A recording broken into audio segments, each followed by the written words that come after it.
بسم اللہ الرحمن الرحیم۔ آخرت میں پوری نوع انسانی 3 گروہوں میں بانٹ دی جائے گی۔ فہرست موضوعات تفہیم القرآن، جلد پنجم، عنوان آخرت، صفحہ 277 تا 282۔ سورہ واقعہ۔ اعوذ باللہ من الشیطان الرجیم، بسم اللہ الرحمن الرحیم۔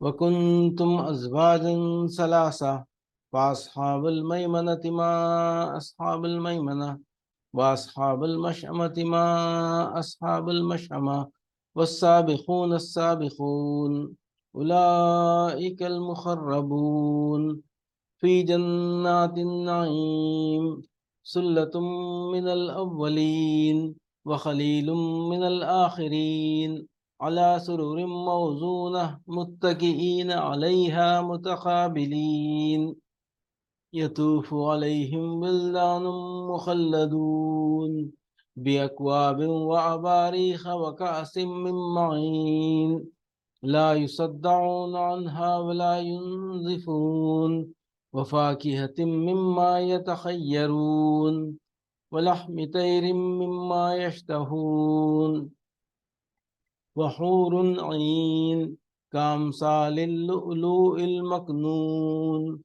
جزاء بما كانوا يعملون لا يسمعون فيها لغوا ولا تعصيما إلا قيلا سلاما سلاما وأصحاب اليمين ما أصحاب اليمين في سدر مغضود وطلح منضود وظل ممدود وماء مسكوب وفاكهة كثيرة لا مقطوعة ولا ممنوعة وفرش مرفوعة إنا أنشأناهن إنشاء فجعلناهن أبكارا عربا أترابا لأصحاب اليمين سلة من الأولين وسلة من الآخرين وأصحاب الشمال ما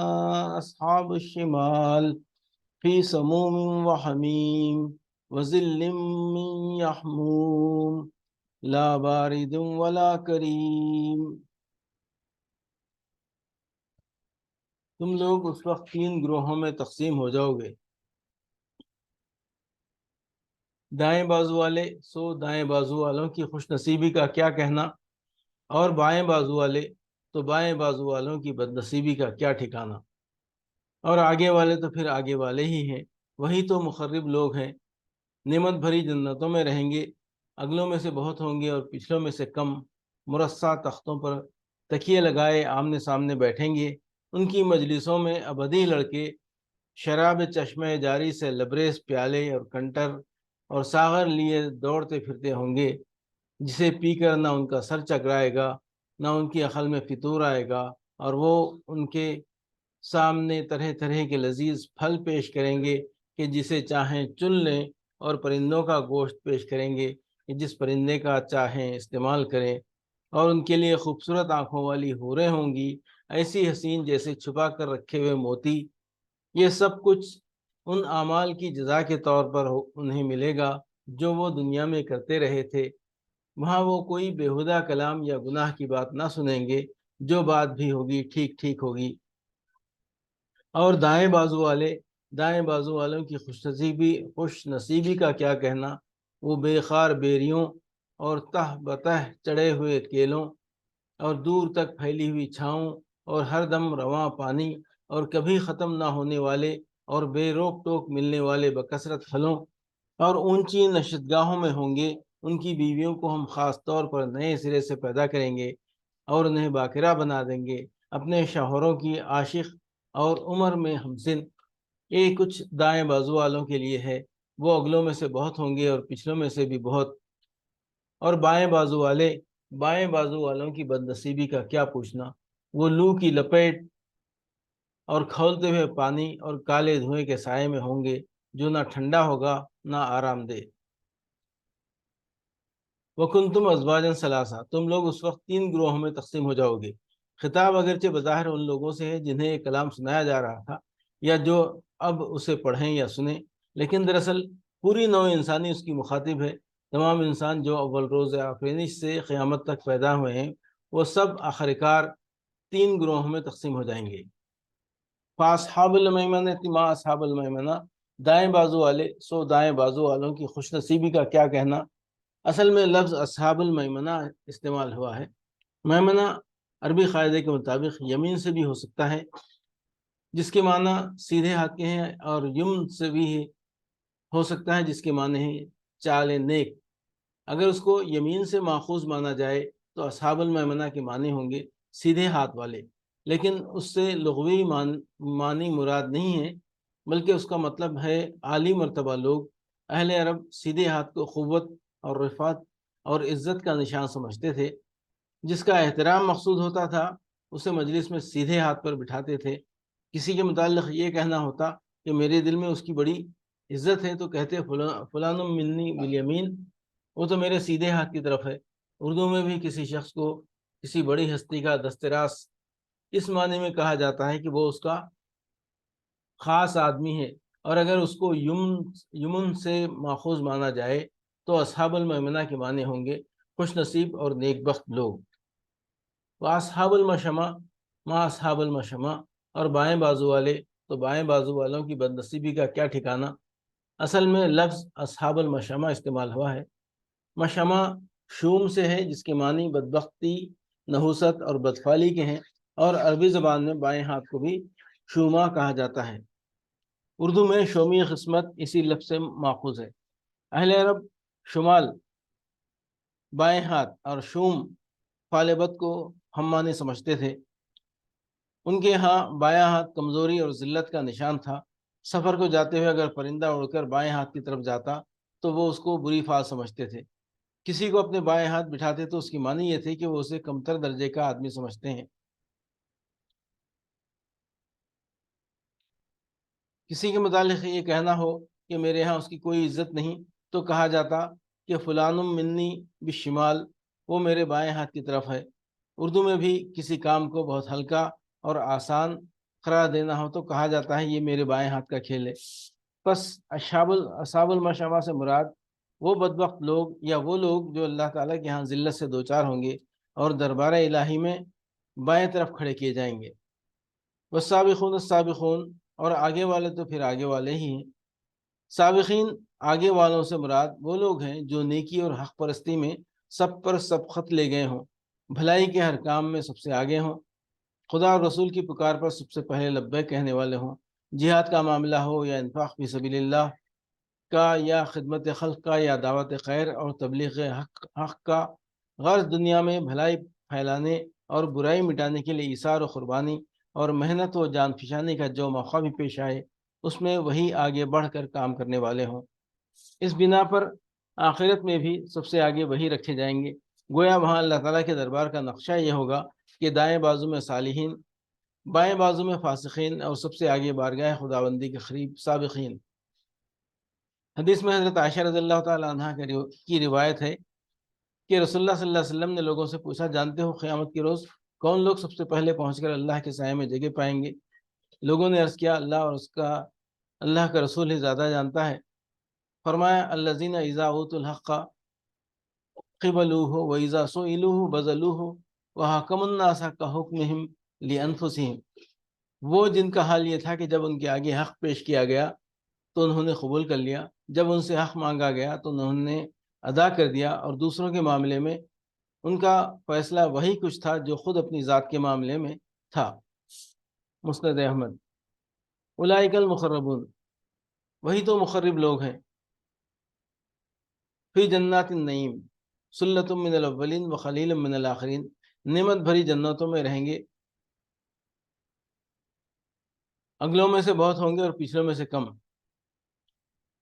مفسرین کے درمیان اس خبر میں اختلاف ہے کہ اولین اور آخرین یعنی اگلوں اور پچھلوں سے مراد کون ہے۔ ایک گروہ کا خیال ہے کہ آدم علیہ السلام کے وقت سے نبی صلی اللہ علیہ وسلم کی بعثت تک جتنی امتیں گزری ہیں وہ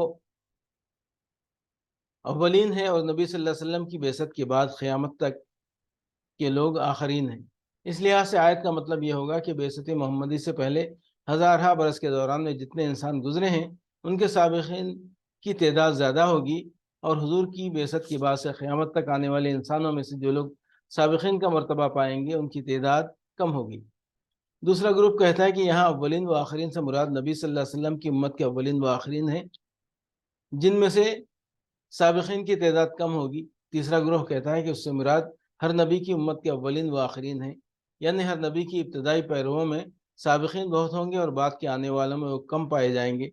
آیت کے الفاظ ان تینوں مفہوموں کے حامل ہیں، اور بعید نہیں کہ یہ تینوں ہی صحیح ہوں، کیونکہ در حقیقت ان میں کوئی تضاد نہیں ہے۔ ان کے علاوہ ایک اور مطلب بھی ان الفاظ سے نکلتا ہے، اور وہ بھی صحیح ہے کہ ہر پہلے دور میں انسانی آبادی کے اندر سابقین کا تناسب زیادہ ہوگا اور بعد کے دور میں ان کا تناسب کم نکلے گا، اس لیے کہ انسانی آبادی جس رفتار سے بڑھتی ہے، سبقت فی الخیرات کرنے والوں کی تعداد اس رفتار سے نہیں بڑھتی۔ گنتی کے اعتبار سے لوگ چاہے پہلے دور کے سابقین سے تعداد میں زیادہ ہوں، لیکن بحیثیت مجموعی دنیا کی آبادی کے مقابلے میں ان کا تناسب گھٹتا ہی چلا جاتا ہے۔ علی سرر موضونہ متکئین علیہا متقابلین یطوف علیہم بلدان مخلدون، مرصع تختوں پر تکیے لگائے آمنے سامنے بیٹھیں گے، ان کی مجلسوں میں ابدی لڑکے، اس سے مراد ہیں ایسے لڑکے جو ہمیشہ لڑکے ہی رہیں گے، ان کی عمر ہمیشہ ایک ہی حالت پر ٹھہری رہے گی۔ حضرت علی اور حضرت حسن بصری رحمۃ اللہ علیہ فرماتے ہیں کہ یہ اہل دنیا کی وہ بچے ہیں جو بالغ ہونے سے پہلے مر گئے، اس لیے نہ ان کی کچھ نیکیاں ہوں گی کہ ان کی جزا پائیں، اور نہ بدیاں ہوں گی کہ ان کی سزا پائیں، لیکن ظاہر بات ہے کہ اس سے مراد صرف وہی اہل دنیا ہو سکتے ہیں جن کو جنت نصیب نہ ہوئی ہو۔ رہے مومنین صالحین تو ان کے بارے میں اللہ تعالیٰ نے خود قرآن میں یہ ضمانت دی ہے کہ ان کی ذریت ان کے ساتھ جنت میں لا ملائی جائے گی۔ اسی کی تائید اس حدیث سے ہوتی ہے جو ابو داؤد، طیالسی، طبرانی اور بزار نے حضرت انس رضی اللہ عنہ اور حضرت سمرہ بن جندب رضی اللہ عنہ سے نقل کی ہے۔ اس میں نبی صلی اللہ علیہ وسلم کا ارشاد ہے کہ مشرکین کے بچے اہل جنت کے خادم ہوں گے۔ بِأَكْوَابٍ وَأَبَارِيخَ وَكَأْسٍ مِّن مَّعِينٍ لَا يُصَدَّعُونَ عَنْهَا وَلَا يُنزِفُونَ، شراب چشمے جاری سے لبریز پیالے اور کنٹر اور ساغر لیے ہوئے دوڑتے پھرتے ہوں گے، جسے پی کر نہ ان کا سر چکرائے گا نہ ان کی عقل میں فطور آئے گا۔ وَفَاكِهَةٍ مِّمَّا يَتَخَيَّرُونَ وَلَحْمِ طَيْرٍ مِّمَّا يَشْتَهُونَ، اور وہ ان کے سامنے طرح طرح کے لذیذ پھل پیش کریں گے کہ جسے چاہیں چن لیں، اور پرندوں کا گوشت پیش کریں گے کہ جس پرندے کا چاہیں استعمال کریں۔ اس آیت میں اہل جنت کو مطلقاً ہر قسم کا گوشت دیے جانے کا ذکر ہے، اور سورہ واقعہ آیت 21 میں فرمایا گیا ہے کہ پرندوں کے گوشت سے ان کی تواضع کی جائے گی۔ اس گوشت کی نوعیت ہمیں ٹھیک ٹھیک معلوم نہیں ہے، مگر جس طرح قرآن کی بعض تصریحات اور بعض احادیث میں جنت کے دودھ کے متعلق بتایا گیا ہے کہ وہ جانوروں کے تھنوں سے نکلا ہوا نہ ہوگا، اور جنت کے شہد کے متعلق بتایا گیا ہے کہ وہ مکھیوں کا بنایا ہوا نہ ہوگا، اور جنت کی شراب کے متعلق بتایا گیا ہے کہ وہ پھلوں کو سڑا کر کشید کی ہوئی نہ ہوگی، بلکہ اللہ کی قدرت سے چیزیں چشموں سے نکلیں گی اور نہروں میں بہیں گی۔ اس سے یہ قیاس کیا جا سکتا ہے کہ جنت کا گوشت بھی جانوروں کا ذبیحہ نہ ہوگا، بلکہ یہ بھی قدرتی طور پر پیدا ہوگا۔ جو خدا زمین کے مادوں سے براہ راست دودھ اور شہد اور شراب پیدا کر سکتا ہے، اس کی قدرت سے یہ بعید نہیں ہے کہ انہی مادوں سے ہر طرح کا لذیذ ترین گوشت پیدا کر دے جو جانوروں کے گوشت سے بھی اپنی لذت میں بڑھ کر ہو۔ وحور عین کامثال اللؤلؤ المکنون، اور ان کے لیے خوبصورت آنکھوں والی حوریں ہوں گی، ایسی حسین جیسے چھپا کر رکھے ہوئے موتی۔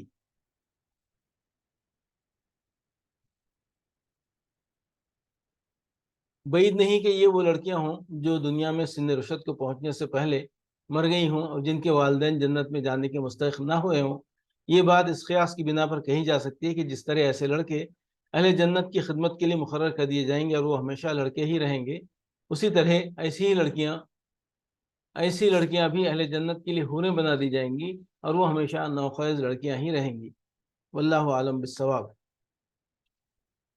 اصل الفاظ ہیں حور عین۔ حور جمع ہے حورا کی، اور حورا عربی زبان میں گوری عورت کو کہتے ہیں، اور عین جمع ہے آئینہ کی، اور یہ لفظ بڑی بڑی آنکھوں والی عورت کے لیے بولا جاتا ہے۔ حور کی تشریح کے لیے ملاحظہ ہو تفہیم القرآن جلد 4، تفسیر سورہ صافات حاشیہ 28-29 اور تفسیر سورہ دخان حاشیہ 42۔ خیموں سے مراد غالباً اس طرح کے خیمے ہوں گے جیسے عمرہ اور عرصہ کے لیے سیر گاہوں میں لگائے جاتے ہیں۔ اغلب یہ ہے کہ اہل جنت کی بیویاں ان کے ساتھ ان کے خسروں میں رہیں گی اور ان کی سیرگاہوں میں جگہ جگہ خیمے لگے ہوں گے جن میں حوریں ان کے لیے لطف و لذت کا سامان فراہم کریں گی۔ ہمارے اس قیاس کی بنا یہ ہے کہ پہلے خوبصورت اور خوبصورت بیویوں کا ذکر کیا جا چکا ہے، اس کے بعد اب حوروں کا ذکر الگ کرنے کی معنی یہ ہے کہ یہ ان بیویوں سے مختلف قسم کی خواتین ہوں گی۔ اس قیاس کو مزید تقویت اس حدیث سے حاصل ہوتی ہے جو حضرت ام سلمہ سے مروی ہے۔ وہ فرماتی ہیں کہ میں نے رسول اللہ صلی اللہ علیہ وسلم سے پوچھا، یا رسول اللہ، دنیا کی عورتیں بہتر ہیں یا حوریں؟ حضور صلی اللہ علیہ وسلم نے جواب دیا، دنیا کی عورتوں کو حوروں پر وہی فضیلت حاصل ہے جو ابرے کو استر پر ہوتی ہے۔ میں نے پوچھا کس بنا پر؟ فرمایا اس لیے کہ ان عورتوں نے نمازیں پڑھی ہیں، روزے رکھے ہیں اور عبادتیں کی ہیں۔ طبرانی۔ اس سے معلوم ہوا کہ اہل جنت کی بیویاں تو وہ خواتین ہوں گی جو دنیا میں ایمان لائیں اور اعمال صالحہ کرتے ہوئے دنیا سے رخصت ہوئیں۔ یہ اپنے ایمان و حسن عمل کے نتیجے میں جنت میں داخل ہوں گی اور بذات خود جنت کی نعمتوں کی مستحق ہوں گی۔ یہ اپنی مرضی اور پسند کے مطابق یا تو اپنے سابق شوہروں کی بیویاں بنیں گی اگر وہ بھی جنتی ہوں، یا پھر اللہ تعالیٰ کسی دوسرے جنتی سے انہیں بیاہ دے گا جبکہ وہ دونوں ایک دوسرے کی رفاقت پسند کریں۔ رہیں حوریں تو اپنے کسی حسن عمل کے نتیجے میں خود اپنے استحقاق کی بنا پر جنتی نہیں بنیں گی، بلکہ اللہ تعالیٰ جنت کی دوسری نعمتوں کی طرح انہیں بھی اہل جنت کے لیے ایک نعمت کے طور پر جوان اور حسین و جمیل عورتوں کی شکل دے کر جنتیوں کو عطا کر دے گا تاکہ وہ ان کی صحبت سے لطف اندوز ہوں۔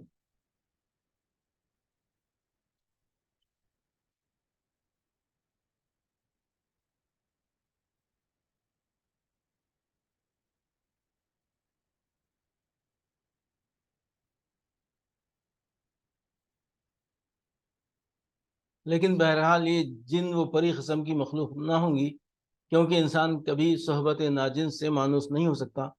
اس لیے اغلب یہ ہے کہ یہ وہ معصوم لڑکیاں ہوں گی جو نابالغی کی حالت میں فوت ہو گئیں اور ان کے والدین جنت کے مستحق نہ ہوئے کہ وہ ان کی ذریت کی حیثیت سے جنت میں ان کے ساتھ رکھی جائیں۔ جزاء بما كانوا يعملون لا يسمعون فيها لغوا ولا تعصیما۔ یہ سب کچھ ان اعمال کی جزا کے طور پر انہیں ملے گا جو وہ دنیا میں کرتے رہے تھے، وہاں وہ کوئی بےہودہ کلام یا گناہ کی بات نہ سنیں گے۔ یہ جنت کی بڑی نعمتوں میں سے ایک ہے جسے قرآن مجید میں متعدد مقامات پر بیان کیا گیا ہے کہ انسان کے کان وہاں بےہودگی یا وہ گوئی، جھوٹ، غیبت، چغلی، بہتان، گالی، لاف و گزاف، طنز و تمسخر اور طعن و تشنیع کی باتیں سننے سے محفوظ ہوں گے۔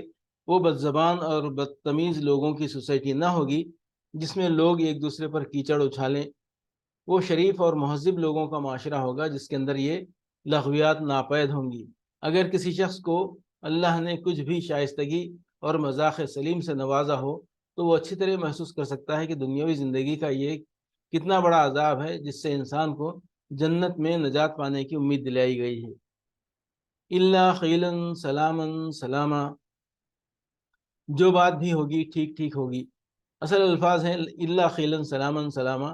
بعض مفسرین و مترجمین نے اس کا مطلب یہ لیا ہے کہ وہاں ہر طرف سلام سلام ہی کی آوازیں سننے میں آئیں گی، لیکن صحیح بات یہ ہے کہ اس سے مراد ہے قول سلیم، یعنی ایسی گفتگو جو عیوب کلام سے پاک ہو، جس میں وہ خرابیاں نہ ہوں جو پچھلے فقرے میں بیان کی گئی ہیں۔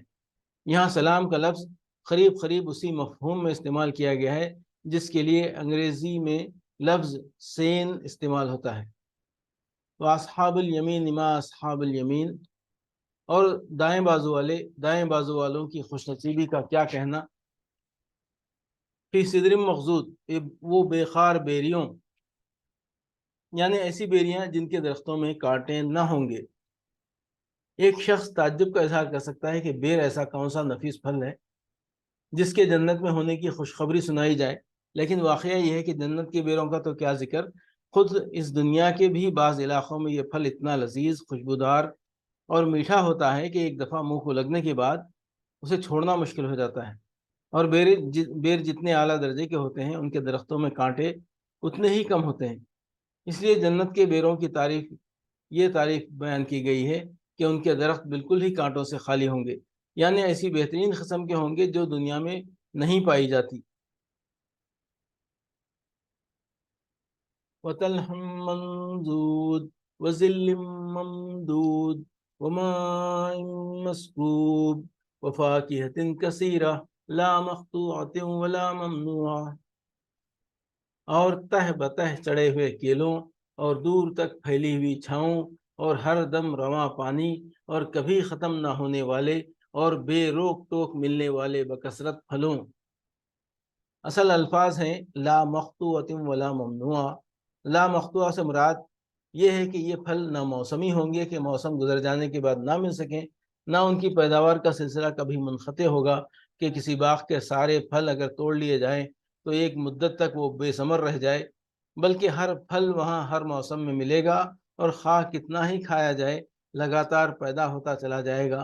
اسی طرح لا ممنوع کا مطلب یہ ہے کہ دنیا کے باغوں کی طرح وہاں کوئی روک ٹوک نہ ہوگی، نہ پھلوں کے توڑنے اور کھانے میں کوئی امر مانے ہوگا کہ درختوں پر کانٹے ہونے یا زیادہ بلندی پر ہونے کی وجہ سے توڑنے میں کوئی زحمت پیش آئے۔ وَفُرُشٍ مَّرْفُوعَةٍ إِنَّا أَنشَأْنَاهُنَّ إِنشَاءً فَجَعَلْنَاهُنَّ أَبْكَارًا،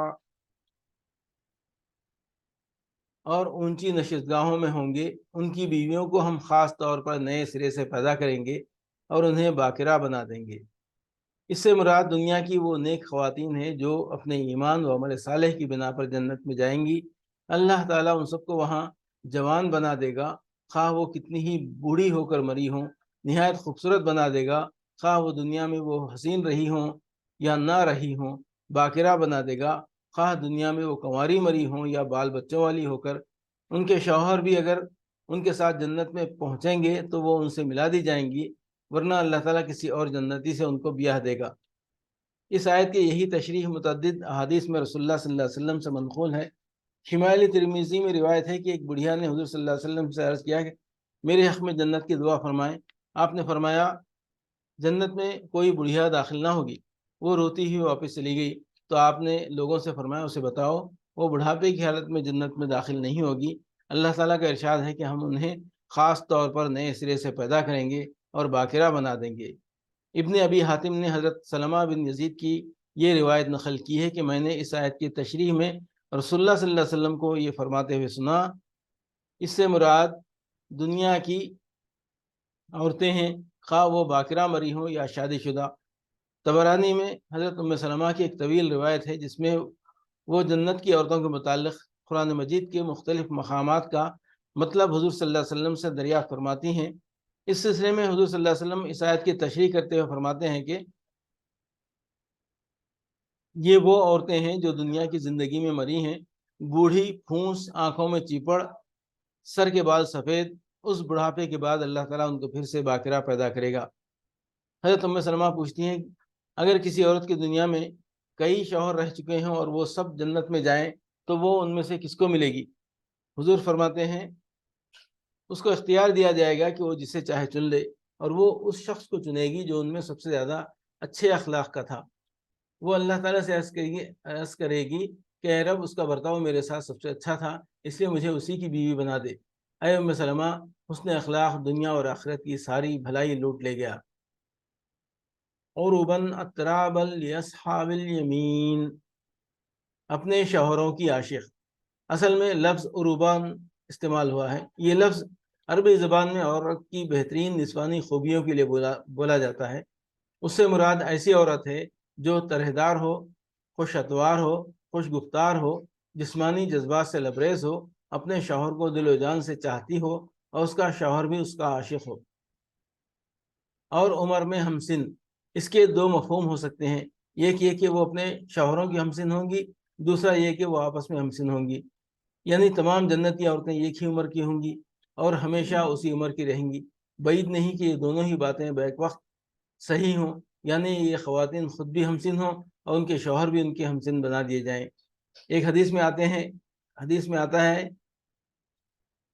کہ اہل جنت جب جنت میں داخل ہوں گے تو ان کے جسم بالوں سے صاف ہوں گے، مسیں بھیگ رہی ہوں گی مگر داڑھی نہ نکلی ہوگی، گورے چٹے ہوں گے، گٹھے ہوئے بدن ہوں گے، آنکھیں سرمگی ہوں گی، سب کی عمریں 33 سال کی ہوں گی۔ مسند احمد، مرویات ابی ہریرہ رضی اللہ عنہ۔ قریب یہی مضمون ترمذی میں حضرت معاذ ابن جبل اور حضرت ابو سعید خدری رضی اللہ عنہ سے بھی مروی ہے۔ یہ کچھ دائیں بازو والوں کے لیے ہے۔ آخرت میں پوری نوع انسانی 3 گروہوں میں بانٹ دی جائے گی۔ پھر اس نے موضوعات تفہیم القرآن جلد 5 عنوان آخرت، صفحہ 295 296، سورہ واقعہ آیات 88 تا 96۔ فَأَمَّا إِن كَانَ مِنَ الْمُقَرَّبِينَ فَرَوْحٌ وَرَيْحَانٌ وَجَنَّةُ نَعِيمٍ وَأَمَّا إِن كَانَ مِنْ أَصْحَابِ الْيَمِينِ فَسَلَامٌ لَكَ مِنْ أَصْحَابِ الْيَمِينِ وَأَمَّا إِن كَانَ مِنَ الْمُكَذِّبِينَ الضَّالِّينَ فَنُزُلٌ مِّنْ حَمِيمٍ وَتَصْلِيَةُ جَحِيمٍ إِنَّ هَذَا لَهُوَ حَقُّ الْيَقِينِ فَسَبِّحْ بِاسْمِ رَبِّكَ الْعَظِيمِ۔ سبحان ربی العظیم۔ پھر وہ مرنے والا اگر مقربین میں سے ہو تو اس کے لیے راحت اور عمدہ رزق اور نعمت بھری جنت ہے، اور اگر وہ اصحاب یمین میں سے ہو تو اس کا استقبال یوں ہوتا ہے کہ سلام ہے تجھے، تو اصحاب الیمین میں سے ہے، اور اگر وہ جھٹلانے والے گمراہ لوگوں میں سے ہو تو اس کی تواضع کے لیے کھولتا ہوا پانی ہے اور جہنم میں جھونکا جانا۔ یہ سب کچھ قطعی حق ہے، پس اے نبی اپنے رب عظیم کے نام کی تسبیح کرو۔ سبحان ربی العظیم۔